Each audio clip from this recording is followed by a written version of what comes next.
Um, I gotta pick my words. I gotta pick my words carefully because I really feel like crying right now. And I also really feel like flipping over this fucking table. You dirty money changers. You know what's really terrible? Is the same people that help create this problem give you guys the fucking money that makes it so that we can't get you out of here. You dirty, corrupt politicians. I said here last year, you sons of bitches, and I told you exactly what was gonna happen. Charlie, can you hear me, you son of a bitch? You just came here and told us how proud you were that you spent $500 million. $500 million. And you know what? It's worse than it was last year when I came here and wagged my finger at you dirty, evil bastards. Do you understand that? These are people in the streets that are dying. And not only are you guys not empathetic or sympathetic, you're actually apathetic. You're working against it. I told you last year we were going to put bodies in front of the problem. We did. You know what? I turned my backyard into a camp for vulnerable women that were taken off the Springwater corridor who've been failed by every other agency. I'm putting people back into housing by giving them a chance and a shower and Wi-Fi. And you know what you guys did? You sent the Bureau of Developmental Services out to my house and gave me citations for having tents in the backyard. You haven't made one more camp like Hazelnut Grove or Right to Dream 2. I haven't seen a single tiny house put up. We still have renters that are people looking for houses that have to pay $50 for a stupid application fee. How hard would that have been to make one citywide application process? Zero creative leadership at all. Zero, none. Okay? None. And the real terrible thing is that we can't get scumballs like you out because you get so much money that even a good person like Nick Caleb couldn't defeat you. So I beg you, Portland, at least get that scumball the hell out of here and vote for the homegirl Chloe. Okay, thank you, Mr. Blomberg. Next three. Oh, and try to get off your damn phone, Novik. Next three.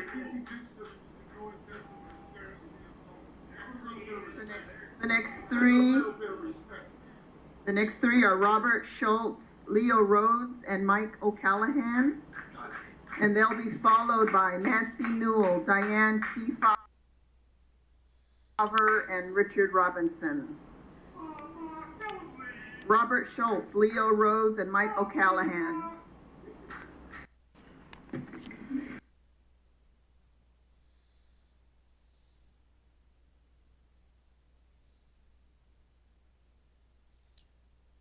Title: Voluntary Commerce. Exactly where does the buck stop? Opening interlude. Spawnberg anger. Meanwhile, there are people whose only crime is trying not to die.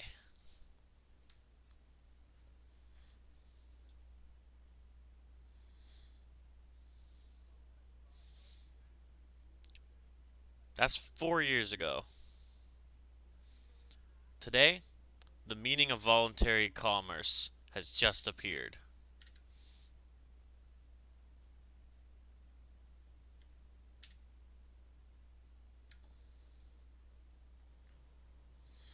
A group of community gathered successfully to refuse coercion, police weaponized force, being carried out by individuals making property purchases. Individuals who have purchased from banks, who do not hold the equitable ability to make such a sale. Corporate person, no human identity, no voluntary will. The individual making the purchase is a human person with a voluntary will. Now, eventually, the police couldn't try any more enforcements. The community successfully refused their violence. The purchaser then said, I don't want the public infamy of instigating any harm now that I'm unmasked as a decision maker. That person had to cave in to voluntary commerce and wanted to let the property fall into a new owner at the lowest sale price to ensure that it would be purchased, not allowing a bidding war that drives up the price. It was purchased by the rightful owner after GoFundMe success in just a few hours. Boom! Purchases where work was created by the purchasing individuals, not a ruler class coercion singularity. Where does the buck stop with coercion commerce? Right there, where a purchaser no longer wants to carry out the violence that follows such purchases, and so they sell it in surrender to the voluntary decisions of the intelligent meta-organism who crowdfunded the outcome while resisting fascist coercion. So then, we are exhausted of being told that we're not allowed. This is why we are education radicals. The educational action we are radically performing is celebration, crafting, and contact. Isn't this what we are trying to show the kids? That they are allowed? That they are precious? I've been pondering the meaning of that burnout point when you're actually free to do what you want. I've been a hermit since 2016, and have had to ponder how to transcend my own bullshit since there's no one else to blame. Now, free hot soup is the ideology that if someone is being harmed by poor, false authority, stupid behavior, dressed up as official or royal, you don't ask or enact more of that system, because that takes time. You just do the helping that saves people from being destroyed by the harm. You don't go ask for permission or recognition from the harmful bureau. You just send the first response. You don't do nothing. If, then, the harmful force users come around saying, you don't have permission, you need to purchase permission to feed people. It's no longer free if you need the ruler permission. That's just tyranny hot soup. That is not free hot soup if you need the ruler permission. The ruler permission is the thing that's already harming them. Being told they aren't allowed. So we say to that, no, fuck no. We are allowed. We feed the people you are suppressing. Civil action which says, get the fuck out so we can breathe and not be choked out by ignorant violence. Criminal neglect as ruling. The civil action itself is radical educating against anti-education Nazi rule.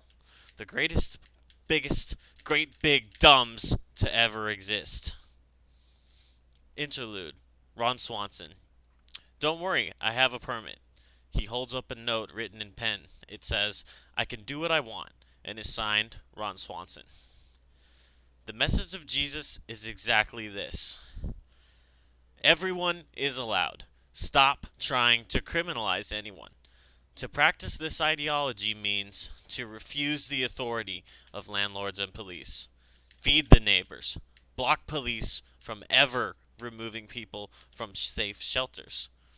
To practice this ideology is to live in love, liberated from infringement, centrally valuing voluntary action with the flow of money, the real social order of nature. Bernie Sanders has shown us a special type of anger, and an excellent use of the rage phrase, working families.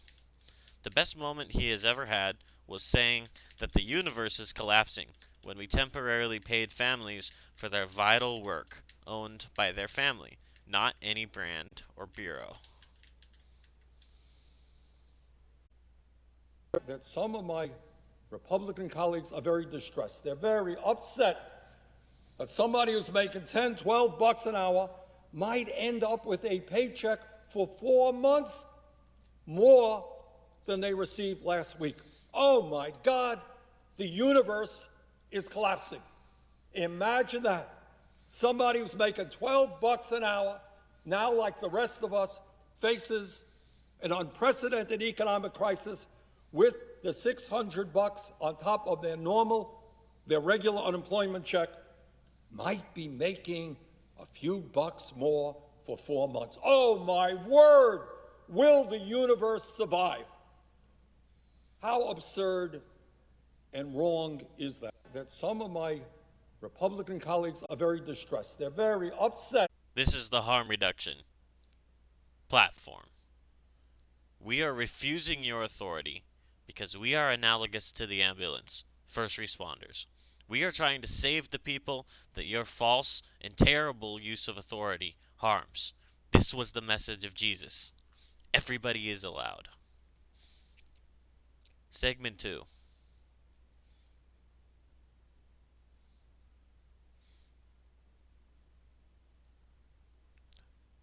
Closing thought first. Bernie has gone on TV every day telling the broken government branches that working families need to be paid for this work, and all bets are off for any other finance convention during this public health emergency. Starvation and houselessness are now the top priorities, because we don't want the children of this society starving and houseless. We want them to have education. Only families can do this work, so now it's time to fund them. Section 2. Title: Precursory scripts about game making and currency/value of expressing innovation, and instructions.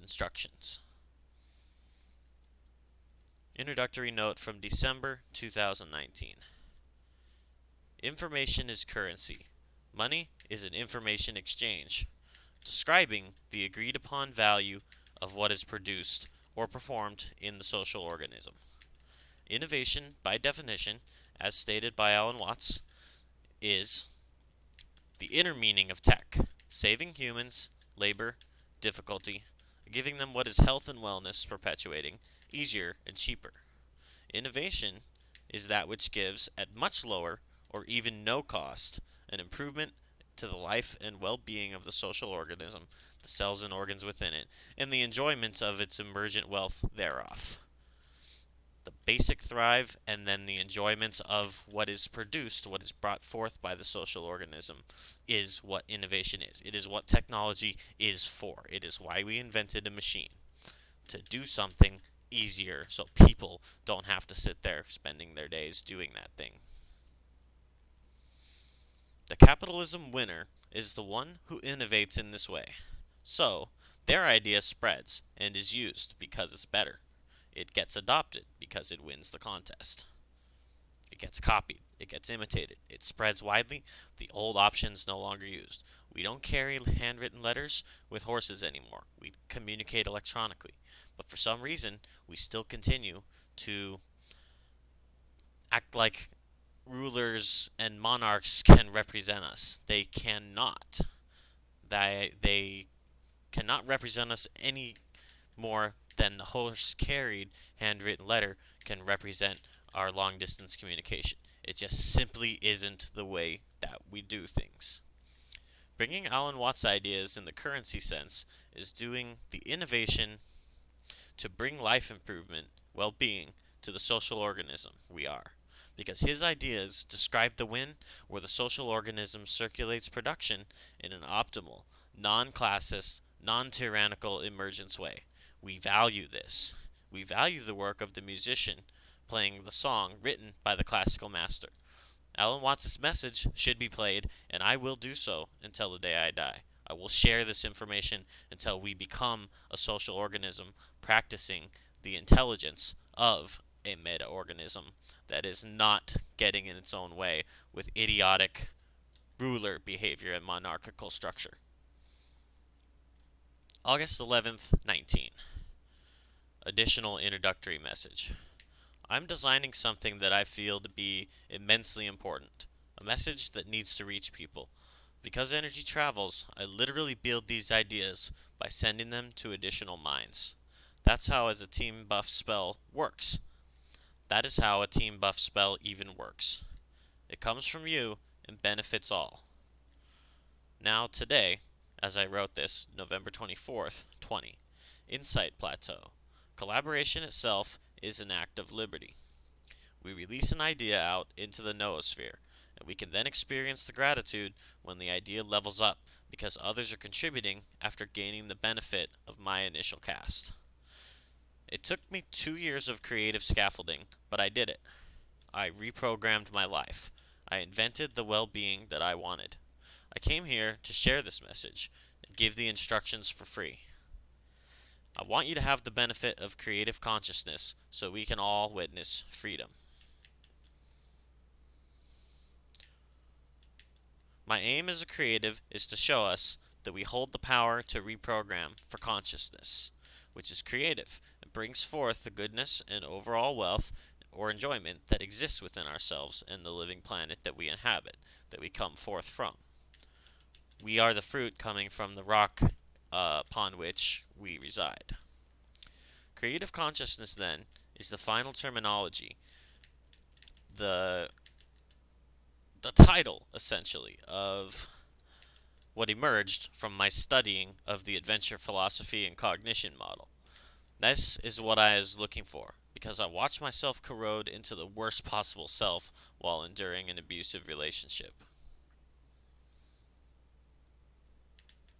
Now, what exactly is this adventure philosophy and cognition model? It's 3 items. First, the awareness toggle, where you identify and bypass illusions so you can truly see you. Next, creating your instructions. This is creative action that heals accumulated particles of trauma.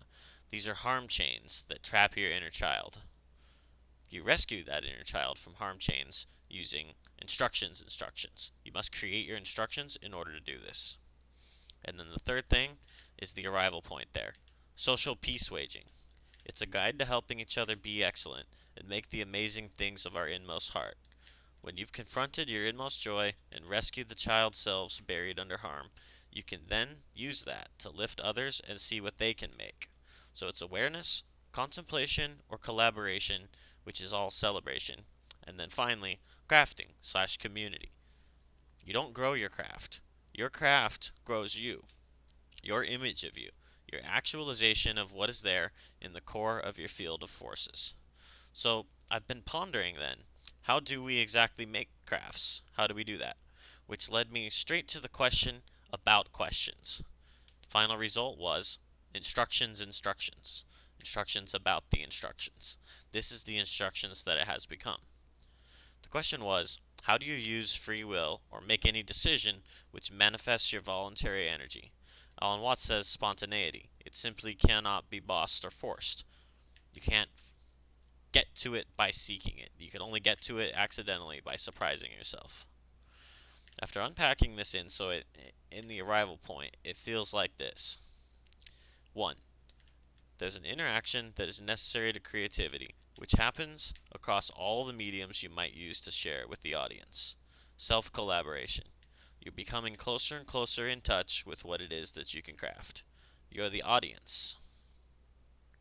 You yourself are the audience. You have platforms for your voice with the objective of bringing forth joy. Number 2. Asking the questions is questing. You're scaffolding along, configuring all the particles in the field of forces. Following a sequence of instructions, which implement questions effectively, is the skill of asking. It's following the sequence of instructions that you have, that somebody has made, you or anybody. Number 3. To resist infringement, abuse, you have faced your inmost passion, the joy inside, in order to let it be seen. Let yourself see it, and let us see it. Let no one push you away hidden. Battle shout it. Bring forth what's within. That is the honest excellence of human mind. Zen points directly to this, and words don't really do the job. They just reference the sensations we contain. They try to approximate the value of the sensation during the transaction, but they don't actually contain the sensation. They just point to it. So then, how to craft your message? To me, that means to create the words. Now, if you have an automatic word creating kind of talent of translating, formerly known as charisma in our social order, there's some kind of superpower channel. That is your crafting action or pattern, because literally it happens automatically in any activity you take on as your art. Your talent is the thing, ultimately, that will become seen of itself when you find your craft, when you actually do the work that actualizes your joy to bring your craft into view. What you do with crafting is that. It's crafting your voice into a thing that puts you in contact with you and the people who are like you, who are resonated by your message. That is the exact objective that gives you a noble aim that feels like a success in your epigenetic objective. Instructional content or artisan action. These are the things that actually fulfill the feeling of a noble aim and of being your true self, your honest, creative self. We are desperately trying to contact us. Part B of Section 2. Game Design Pondering. Gaze, peace, craft. A paradox is a truth standing on its head to attract attention, says Watts. What I am crafting is a psychedelic. The Zen paradox is a game. The creation process for gameplay is similar to writing narration. It's merely the conversion from verbal to physical XP that we do in the craft of video game design. This opening sentence embodies what I feel when I realize that the Zen paradox describes the game. Watts was actually designing gameplay particles and leaving it as his message to a society that refused to engage important games in its stubborn undervaluation of sincere play. I continue that work. Adventure/mythos craft. I spent time pondering how narration was created. Instructions were scribbled on a notepad during solitude. This is my craft, mythos, the entirety of actions, contexts, locations to convey the metaphysics of love. Every game we have ever played exists in instructions. They are instructions that convey the viewpoint and the context/location from which to exert actions, which rely on or go with the context and location. The front half is a player, and the other half is something to do or find. Do you realize that this is mystical? To confront the passions in our hearts and to show it to each other.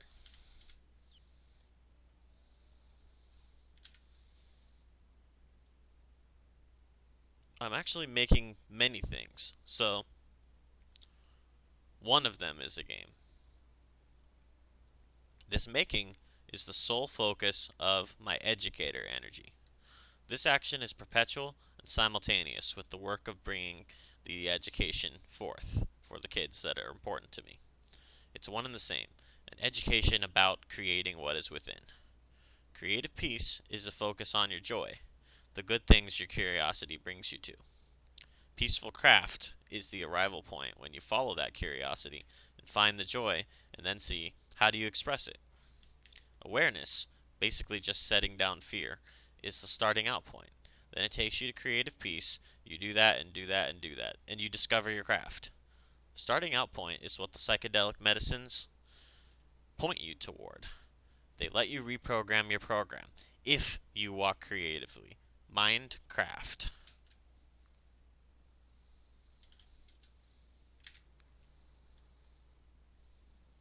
Awareness is the best tempering of flaws and anxiety that we can actually hope for. It works. You can always re-enter awareness when it drops, like dreaming and waking. This is the full manifestation of the entirety of my feelings unleashed, my deepest love. My mystic message is my means of conveying my infinite feelings. I must express these feelings, and the creativity itself literally is my deepest heart flowing forth to be made actualized, to be seen by those who actually care to look. Realize how mystical this is, to confront the furious burning passion of our deepest heart and to show that to each other. That is the human contact psychedelic experience, getting with oneself, getting with each other.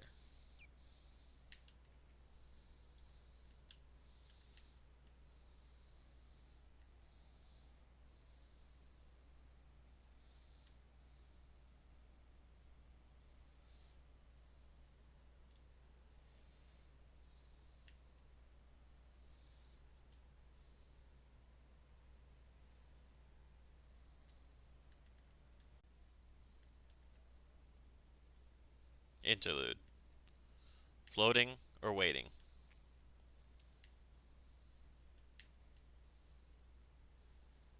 Feet. Stepping.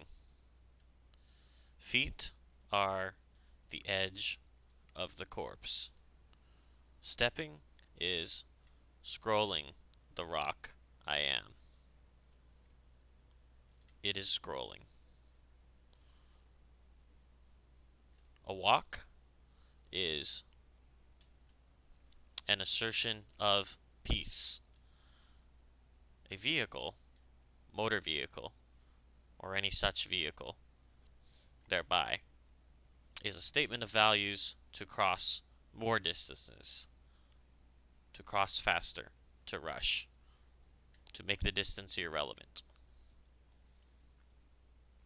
The definition of ghost: it is one who's bound to the place where peace is not. Walk away to peace. Float or wait. To float is to walk unbound. To wait is to be contained. Imprisoned. You've been bound to a place peace is not, and cannot walk away. Because of the container. What is a container? What are the options for someone who is a ghost? To float or to wait? What is the container?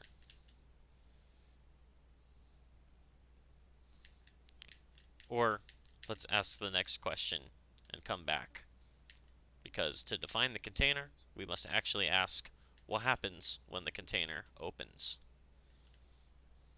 Its contents disperse, and then it disappears. The container only exists while it's containing something. So the container's construct is irrelevant. It doesn't even have to be a physical box or a walled location.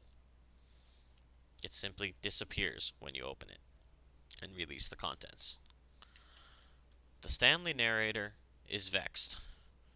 I tried so hard, he said. It would have been so perfect. A ghost of the boss. Stanley character seems symbolic at best. There is no player. A ghost is bound in the container. The narrator is a person. Narrator games are about the boss. Coda games are about the player. A funny joke in the Beginner's Guide stream Davey Reedon held in order to comment on the playthrough of the game. A viewer asked, "Did you see if they chose choices to get the good, true ending? This is funny because there is no ending." In this game, Davey is asking Coda, how did they get the wholeness? He's asking the question of how to begin, the game title. For me, something changed after being detained, contained within a place where peace is not, unable to float out from it. To want to walk away, but to be restricted from doing so. My metaphysical awareness changed during those 3 days last November. And what the change is was kind of inside of a cocoon all this time, questing since then. But the cocoon recently opened. I'm here.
Segment 3.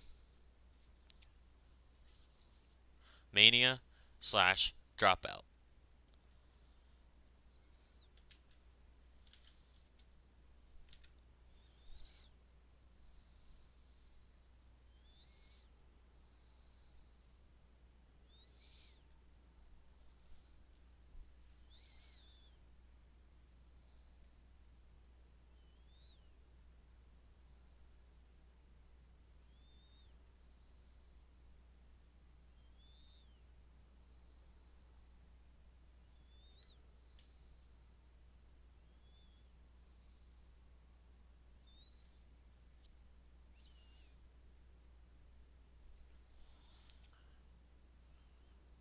Ideas, ideas, ideas.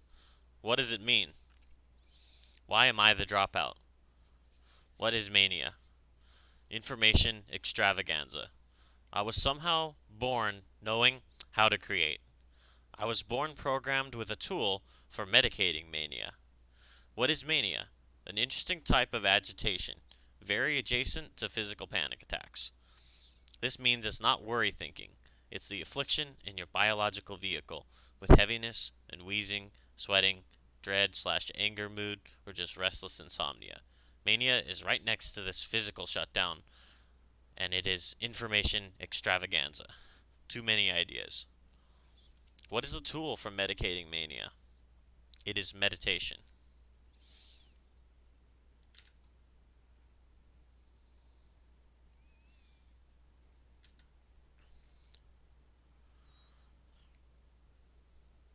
Now, to properly convey my feelings about mania and about being the dropout, I need to describe something I now call the alcohol consequence.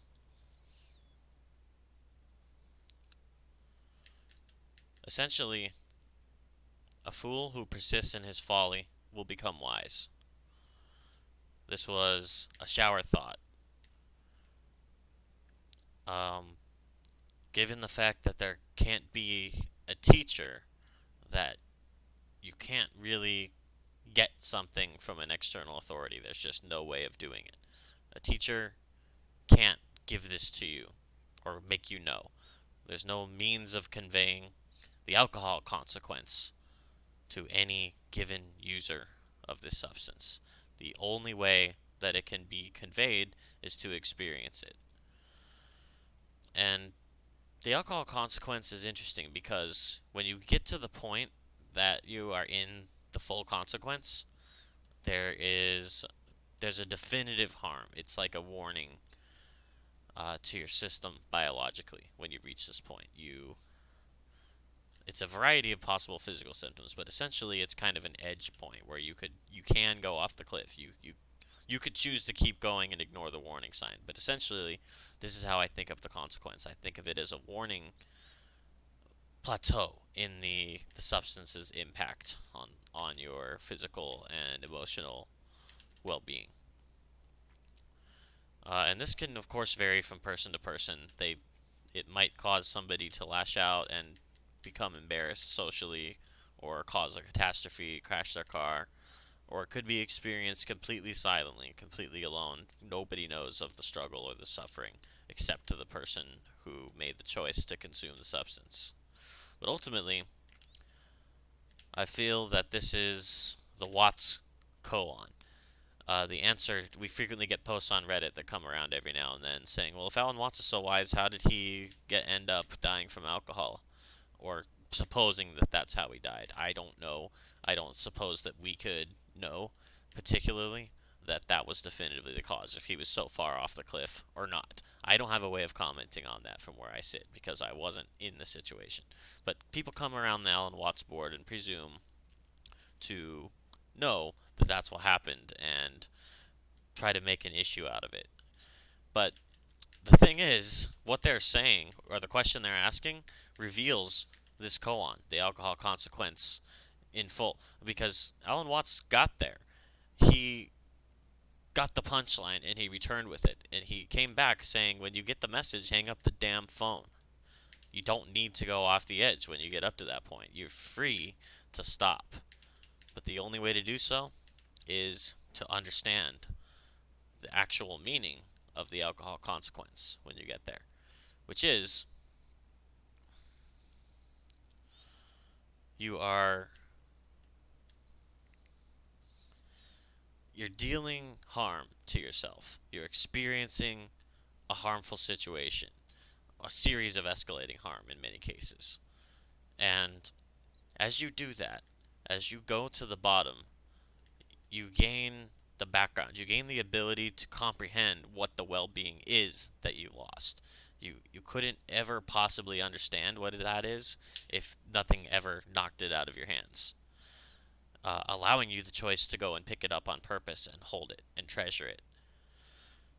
So it may seem a bit too obvious or too easy.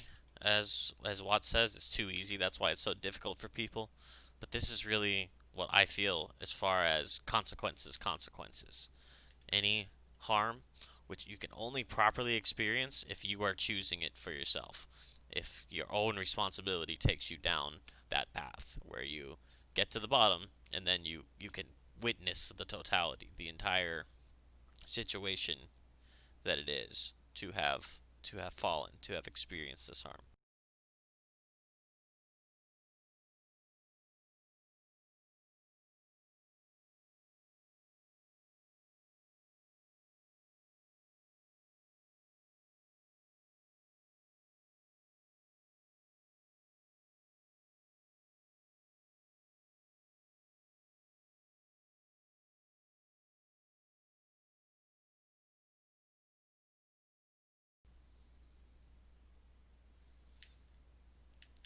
My polarity about teacher fraud is the idea that you're kicking your own ass metaconsciously, so you're cleverly acting as a teacher who installs wisdom. I discovered all the tricks of well-being and reality grounding because I wandered into many, many dungeons and caves where sanity cannot endure. This is the meaning of a weird dream I had. A weird hell office place presented in the dream. Within which different people were acting weird, with weird body language and saying a single word, like how Pokemon say their name, over and over in a looping, patterned way. The patterns were differing between them, along with them having the different name, but repeating that same one word along with their pattern of body language, almost like the Ministry of Silly Walks from Monty Python, but in a creepy way. This was a very fucking creepy place. You sensed that you might be in danger, but it never actually got dangerous. You would step over doors in the floor, sometimes when hearing the hostile sounding pattern names, but these doors were closed. All my dreams aren't ever populated with any characters, at least when it comes to office and night locations. This was the first one breaking that trend. It was a job offer for independent contractors, but going to this place quickly became a weird choreography. To travel, we had to walk in a human caravan, a hand on contact the shoulder of the person in front of you. We would see the fact that breaking that energy chain caused you to start being pulled to do the name pattern and body language that we were recently near. Not necessarily the most recent one, but one of the patterns that we had encountered sometime lately that day. Losing your grip on the goal of progressing through this place to get where the job offer happens, as I'm trying to contract this work for non-employment income to live my life. If you didn't stay in the contact chain, you would lose your grip and become one of the people menacingly, creepily doing the patterns. The meaning is, you find different harms, and that places you into the awareness of the good way, the well-being that is not being harmed with that one. The path back up. You get gratitude. You get the huge gaze.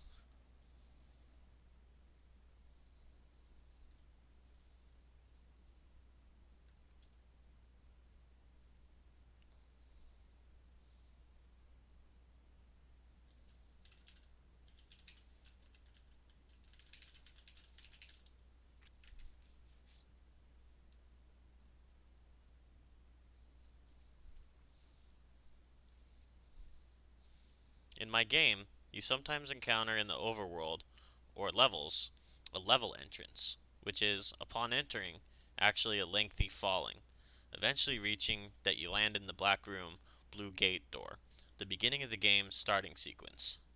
The portal may appear like a level that has no appearance anywhere in the game. The unwritten ones he doesn't know how to read. He can read the printed books, but not the unprinted one. So there are obviously levels that are as yet unmade in the game, or some game, a location that was seen before you could actually go there, for example in 4 years later when new seasons of the game took place. Not every location depicted in my game is in my game. Some of them are from other games, and some of them aren't from a particular game, but they aren't in this game either. Or it could correspond to an inventory codex icon, whether identified or with a question mark, captioned. It's random. The point is, it's showing you the class, in the polarity sense, not the specific instances of any of them. Each time you encounter this portal, you see that. Either an item that you know of, or one that you haven't encountered yet. You don't know what it is, but it gets added to your codex. But each time, you end up getting dropped back to the beginning when you try to enter this place.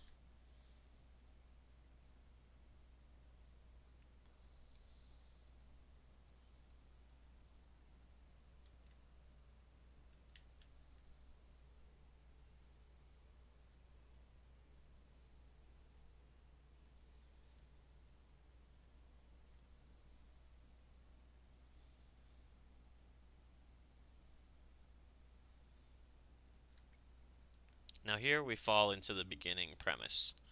That is supposed to be how this episode actually begins. I'm going to cut that together in the second pass version. Mania. I have so much information crackling that I can barely function. Playing the game to meditate allows me to gain some kind of conduit into the crackling motion I contain. The game is a tool allowing me to wander my idea places and harvest them.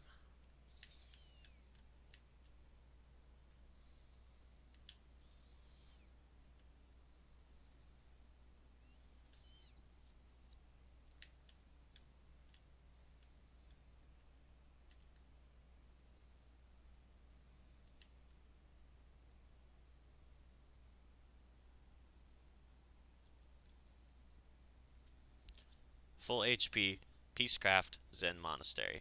Welcome to my house.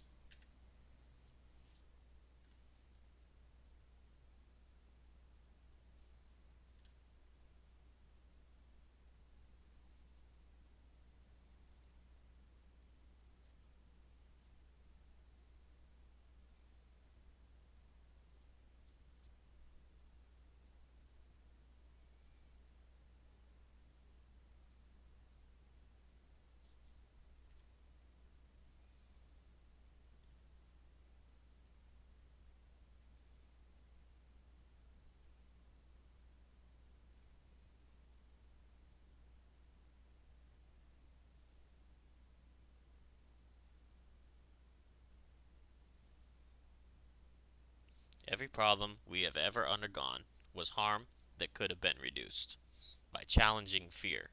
It taught me how to challenge anger and take it on with potion. I learned that, and now I'm teaching you. But the only teacher there is yourself. There is no teaching, actually. Mr. Noodle pretends he doesn't know so the kids can become teacher and actually learn it. Because the only teacher is self.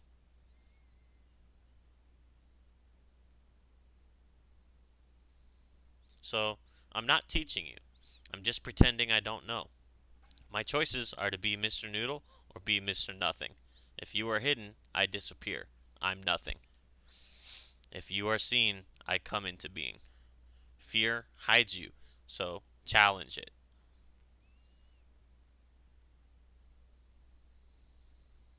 I told you my deepest heart, how I've fallen, what it is to have fallen, because you are healer, educator, creative, the mother energy for which I fell. I did not see me until that fall was in motion.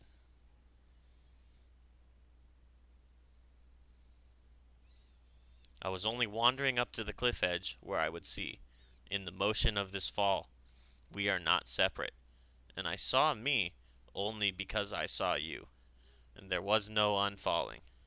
You don't get back into the cliff, because after falling, you are in space. This is space.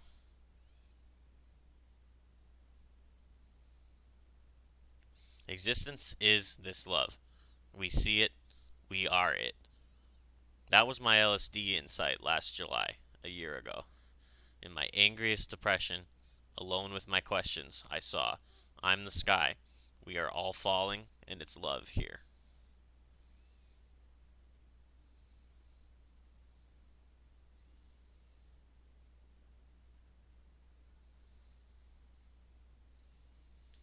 The clearest psychedelic message I've ever received. It was like flight, and the impression that I'm the space. Everything is in flight, passing through. The continuous sky. This completely altered my course. I saw plainly clear. I am the sky, and there is only love here.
Peacecraft Zen Monastery is a place that lives in me.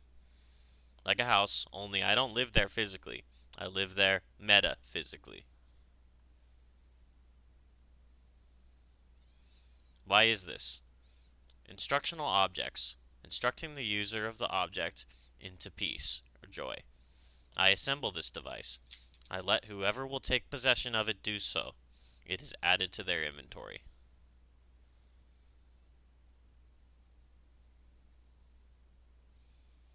Ideas, ideas, ideas. The user of the equipment produces the value. The value is full HP health, for fuck's sake. Full health, like when we describe optimal recovery in gameplay that allows you to take damage, full health has been reached or maintained. This is Monk Education Ultimate ability, called Full HP. My health is my well-being. For fuck's sake, FFS, a word describing equipment, which is used by a worker to create the value. I'm using that math to talk about education and joy. You fucking create it yourself using inventions. These inventions are attempts to solve the innovator's paradox, the teacher koan. How can we fool the end user into a benefit? If we fool them into detriment, then that's a scam. If we fool them into a benefit, then that's teaching.